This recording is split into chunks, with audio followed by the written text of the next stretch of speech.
Hi, Russ.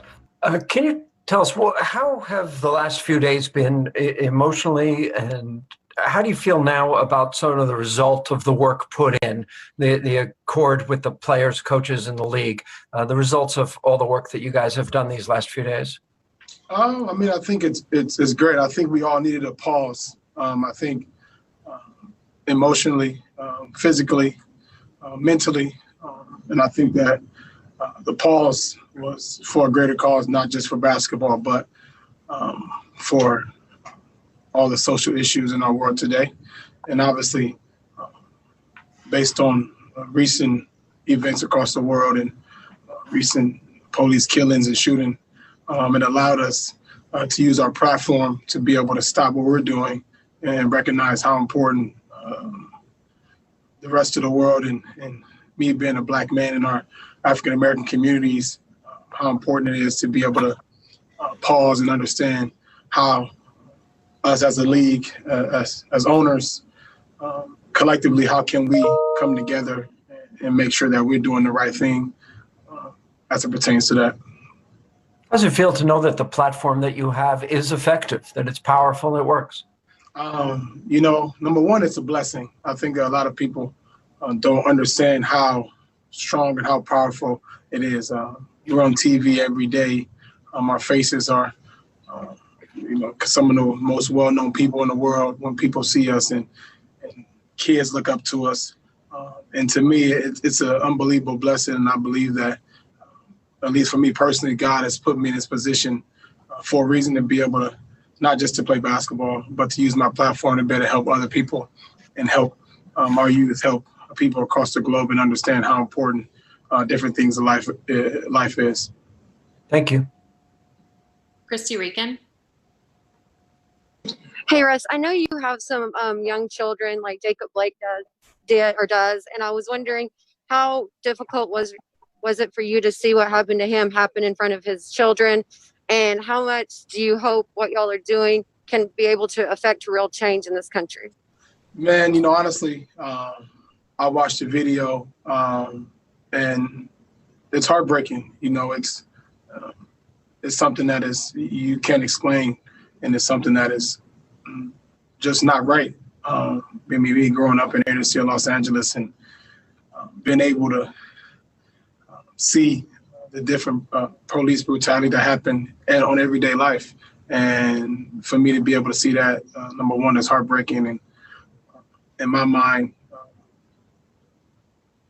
I wanted to find a way to help and make change. And the good thing about our league and our players, we all felt the same way about the situation. And for us to be able to take a pause and a break, to be able to now come to a few things that we think is important for now. And obviously there's so many other things going on in our society that we can tackle. But I think initially tackling our voting and finding ways to be able to use our teams and our arenas to be able to understand why voting is important. And I think that's a trickle-down effect to our police reform, as you would say, are finding ways to be able to make sure our cops and the cops around the world, number one, get penalized and their consequences for their actions, especially when they're, unjust. Kaylee Griffin.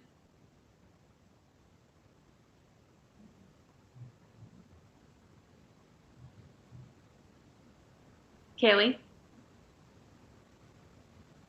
We'll go with Tim McMahon.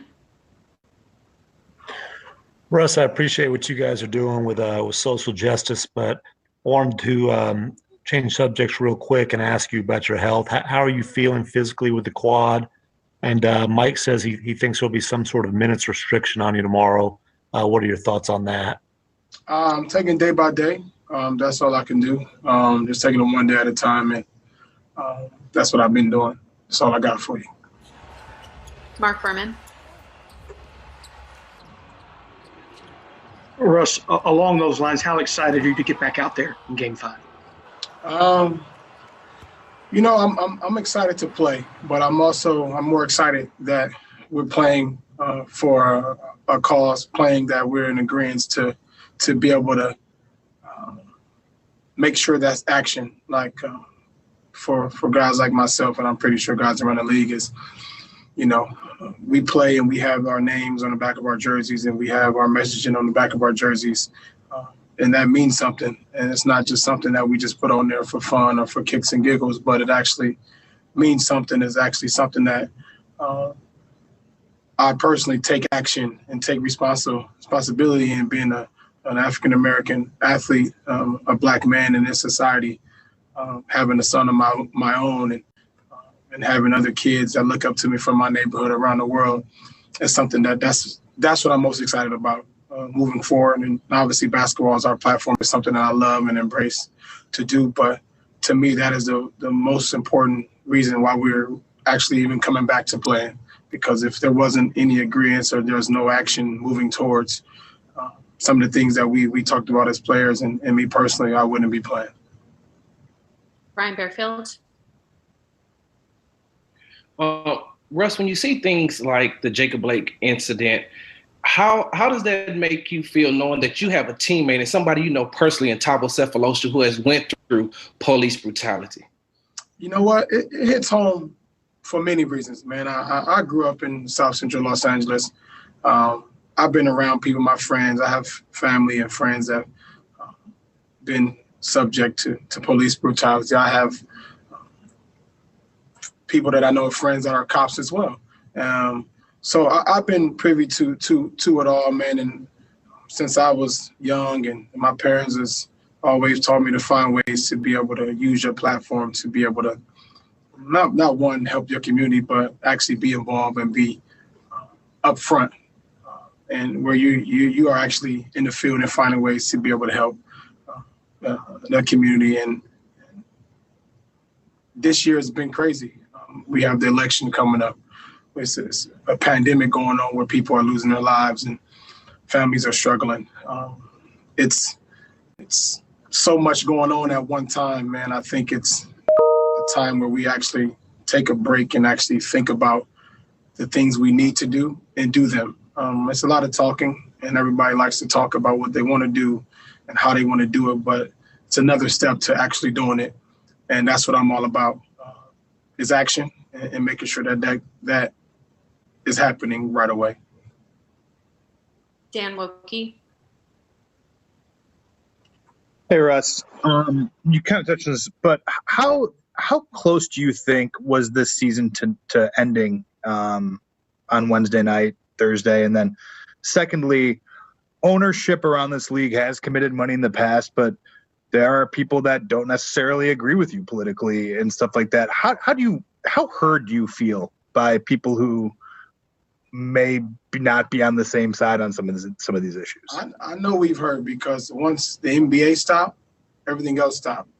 And to me, that shows a lot. That shows the platform, that shows the power of us as players, and our voices were heard. And I don't know how close we were to stopping and if that was an opportunity, but I do know one thing. We stopped for a reason.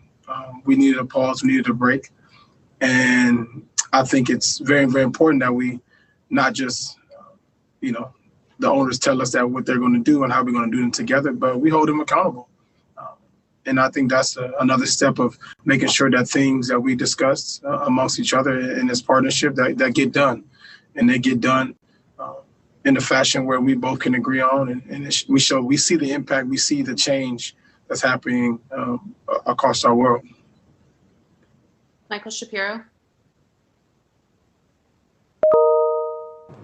Hi, Russell. I just wanted to know if you could detail at all your conversation with Michael Jordan and how he kind of helped the players and the owners kind of get on a path to some social justice initiatives. MJ has always been huge in finding ways to give back to not just communities, but the African-American community. And me being with the Jordan brand and him being on the side of ownership and being a Black owner is huge.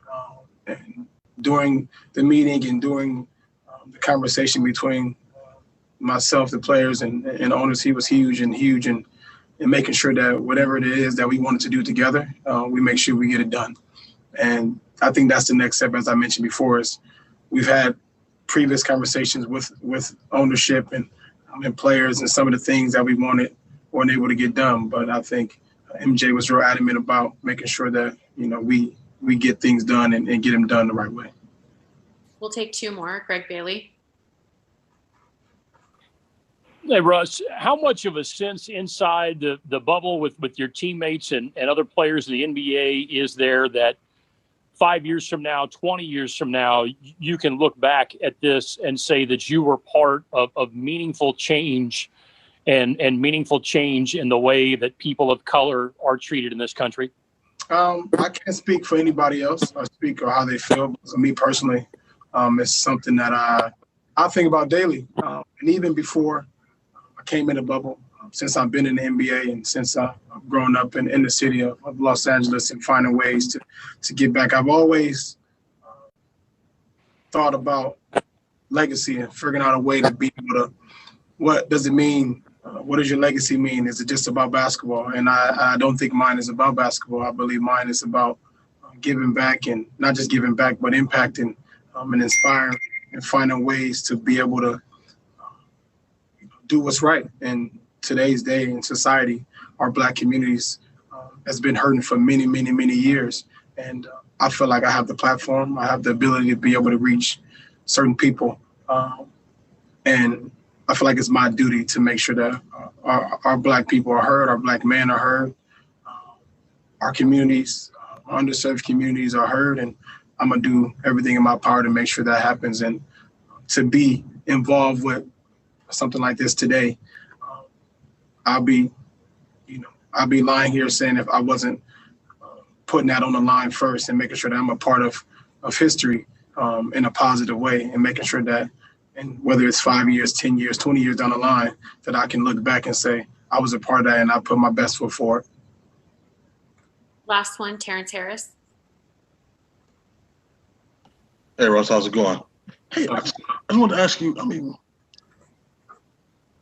how long, have you always felt empowered in terms of being able to express yourself? And if not, at what point did that kind of come to light that, you have this power and this ability to make people listen?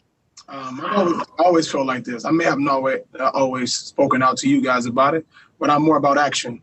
I do a lot of things on a daily and day out basis in the community that I don't publicize, nor do I bring cameras. I'm more about impacting our people, and they see my face. They understand that I'm serious about helping and inspiring people. And today's day, whether it's social media, you're able to see things that people do, what they say, and I'm more about action. And I've always been outspoken as it pertains to my beliefs on the underserved community, on the Black communities, because that's where I grew up. Because I can say I was one of those kids. I was those kids in the Black community that didn't have access to different educational programs, different things to educate ourselves about politics, educate ourselves about African-American history. And I want to be the person that a kid that was my age, or, a young teenager can say, Russell Westbrook came back, and it's because of him that I understand and I know